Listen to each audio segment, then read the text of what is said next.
Assalamualaikum warahmatullahi wabarakatuh. Salam sejahtera untuk kita semua. Apa kabarnya rekan-rekan mahasiswa, mahasiswi Universitas Dian Nusantara? Kita berjumpa kembali di mata kuliah Talent Management di pertemuan yang kedua. Tidak terasa kita sudah memasuki pertemuan yang kedua. Mudah-mudahan Allah Subhanahu wa taala Tuhan Yang Maha Esa memberikan kita keberkahan, kesehatan sehingga kita bisa menyelesaikan mata kuliah ini dengan sukses dan lancar. Rekan-rekan semuanya, sebelum kita memulai proses belajar mengajar ini, alangkah baiknya sama-sama kita berdoa agar proses belajar mengajar ini berjalan dengan sukses dan lancar. Berdoa menurut keyakinan dan kepercayaan masing-masing. Berdoa dimulai.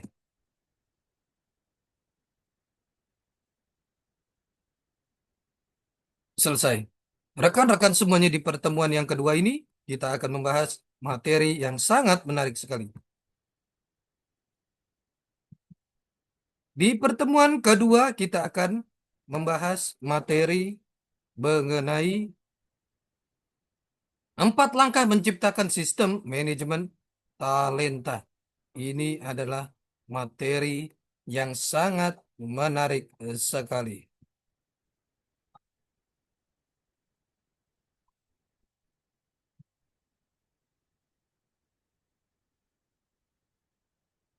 4 langkah menciptakan sistem manajemen talenta.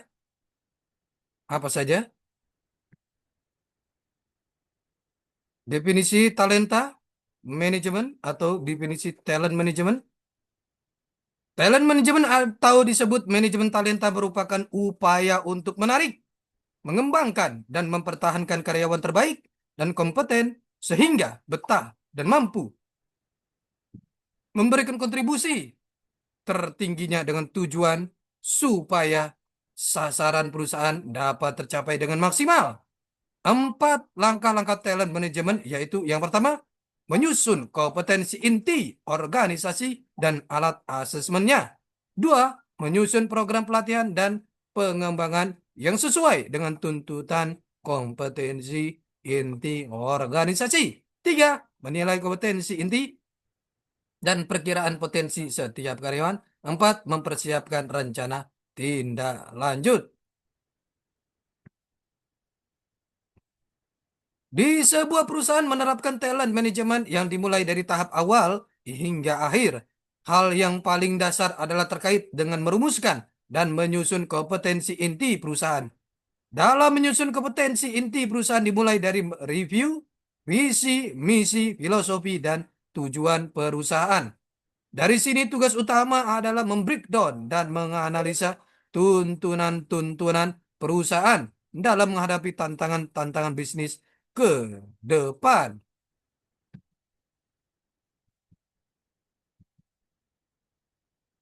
Tahapan pertama adalah mengumpulkan dokumen strategi perusahaan. Di dalam dokumen tersebut biasanya kita memperoleh perihal visi, misi, tujuan perusahaan, sasaran perusahaan, nilai-nilai budaya atau organisasi yang disusun oleh manajemen dan dijadikan acuan manajemen perusahaan dalam menjalankan roda bisnisnya. Dalam tahapan ini, kita pahami dan pelajari terlebih dahulu secara mendalam dan mengadakan workshop terhadap senior manajemen untuk memberikan pemahaman perihal rencana strategi perusahaan tersebut dan menggabungkan semua tahapan di atas mulai dari strategi perusahaan, tuntutan organisasi, perilaku SDM yang perlu dibentuk sampai dengan kompetensi yang dibutuhkan. Penyusunan ini tentu tidak hanya melalui wawancara saja, tapi juga dengan workshop dan analisa mendalam yang kita lakukan. Dari hasil analisa ini, kita bisa lengkapi matriks yang bisa dijadikan tools dalam penentuan core kompetensi. Hasil analisa sederhana di atas kemudian diperoleh ranking kompetensi inti. Terdapat 7 kompetensi inti, namun hanya 5 kompetensi inti maksimum dalam sebuah perusahaan supaya bisa fokus memenuhi tuntutan perusahaan yang sudah dicantumkan dalam visi, misi, dan filosofi bisnis perusahaan. Misalnya 5 besar kompetensi inti perusahaan setelah dilakukan metode perbandingan berpasangan sebagai berikut. Profesionalisme, pro safety oriented SAF, Achievement ACH, Fire Integrity INT, Excellent Service EXC. Kompetensi inti ini kemudian dibuatkan standar kompetensinya melalui kamus kompetensi yang berisi definisi kompetensi, uraian kompetensi, dan level ke profisiensi mulai dari tingkat terbawah hingga tingkat teratas. Setelah standar kompetensi dirumuskan dan disepakati, langkah selanjutnya adalah menilai kompetensi masing-masing jabatan yang ada di perusahaan.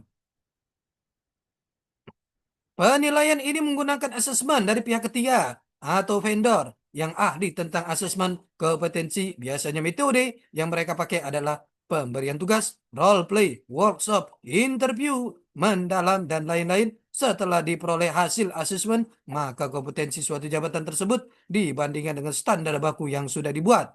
Dari sini muncul yang namanya gap kompetensi, di mana standar kompetensi yang diharapkan tidak sesuai dengan hasil asesmen sehingga diperlukan suatu upgrade kepada jabatan tersebut dengan cara memberikan pelatihan atau pengembangan sesuai gap kompetensi yang ada.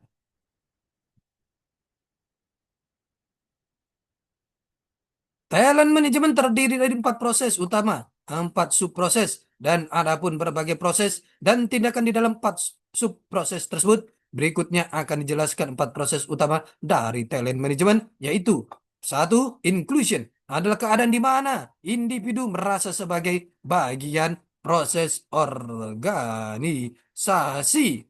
Dua, engagement adalah hubungan di antara organisasi dengan karyawan. Proses engagement di dalam model talent management ini adalah memastikan karyawan antusias mengenai pekerjaan mereka dan mengambil langkah positif untuk meningkatkan reputasi organisasi. Dua, kompetensi.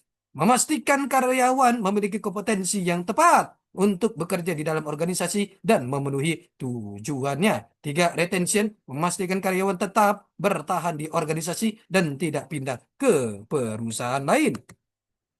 Namun secara pribadi, saya lebih cenderung memakai kompetensi versus kinerja karena dua hal ini mengevaluasi pribadi karyawan dari dua sisi yang berbeda.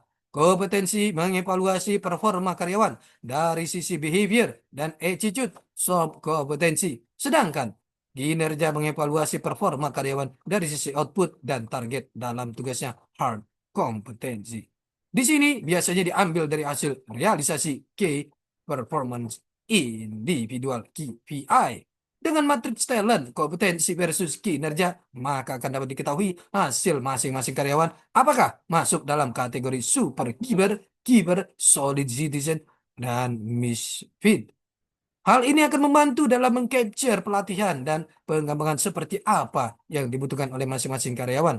Nah, pada konteks ini, maka pelatihan dan pengembangan karyawan berjalan selaras dengan visi, misi, dan tujuan perusahaan atau organisasi. Begitu pula karir path karyawan akan mudah diidentifikasi dan didesain model yang terbaik buat perusahaan.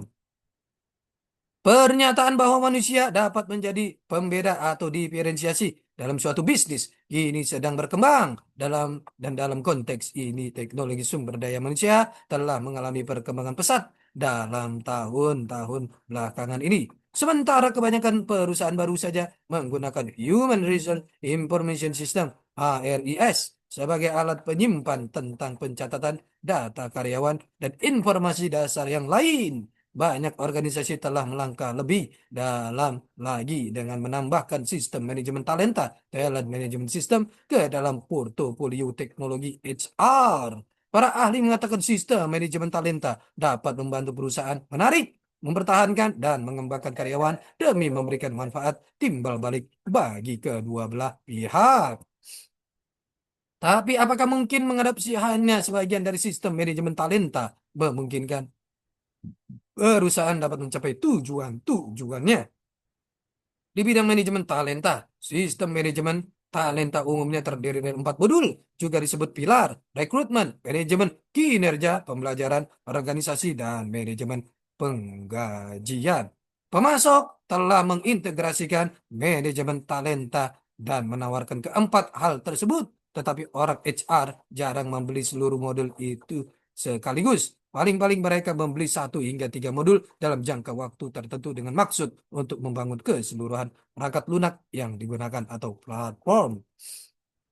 Panduan ini menyelam lebih jauh ke dalam setiap dari 4 hal yang membentuk landasan tatanan manajemen talenta. Setiap bagian berisi nasihat ahli menyangkut manfaat dan potensi tantangan penerapan model talenta spesifik, termasuk tips memanfaatkan perangkat lunak secara efektif. 1. Rekrutmen. Sebelum manajer HR dapat mengerjakan orang bertalenta, mereka harus mendapatkan calon di pasar tenaga kerja. Perangkat lunak rekrutmen dapat dipakai untuk melakukan proses akuisisi talenta dengan membantu manajer HR meneliti, mencari sumber, berhubungan dengan, dan terus mendekati para kandidat potensial. Pasar perangkat lunak rekrutmen sekarang betul-betul dinamis dan inovasi teknologi konsumen seperti media sosial dan perangkat lunak video dalam revolusi perangkat akuisisi talenta. Pada bagian ini, Anda dapat mempelajari tren terbaru di bidang perangkat lunak rekrutmen dan mendapatkan tips tentang bagaimana mencari kandidat secara efektif dalam dunia yang terhubung secara sosial. Pembelajaran organisasi mengembangkan karyawan hingga potensi maksimalnya. Sistem manajemen pembelajaran telah lama digunakan untuk mengelola kursus-kursus dan pelatihan formal lainnya. Namun para ahli mengatakan bahwa pembelajaran organisasi kini sedang berkembang melampaui kursus-kursus yang kaku menjadi pengalaman informal dan terpadu. Bagian ini masuk ke dalam bagaimana dan mengapa ruang pembelajaran organisasi sedang berubah dan titik terang perusahaan yang menggunakan cara baru dalam pengembangan karyawan. Selain itu, Anda akan menemukan kemampuan apa yang disarankan para ahli agar senantiasa dapat berpacu dengan teknologi. 3. Manajemen kinerja mengeluarkan seluruh potensi karyawan. Kebanyakan organisasi secara historis melakukan proses penilaian tahunan yang formal, di mana karyawan duduk bersama manajernya untuk mendiskusikan kekuatan, sasaran, dan bagian-bagian yang masih dapat ditingkatkan. Tapi kini manajer HR menyadari bahwa proses manajemen kinerja sendiri ternyata perlu perbaikan. 4. Manajemen penggajian, penghargaan secara tepat dan cepat. Di banyak perusahaan, manajemen penggajian cukup ditangani dengan menggunakan Microsoft Excel dan bukan suatu perangkat lunak yang lebih canggih. Tapi ketika pengelola data menjadi kurang memadai, para penyedia provider manajemen talenta menawarkan modul manajemen penggajian untuk mengotomisasi pekerjaan ini. Rekan-rekan semuanya, ini adalah pertemuan kita yang kedua. Kita akan berjumpa di pertemuan-pertemuan selanjutnya. Tetap semangat belajar untuk mencapai kesuksesan. Salam sehat selalu. Assalamualaikum warahmatullahi wabarakatuh.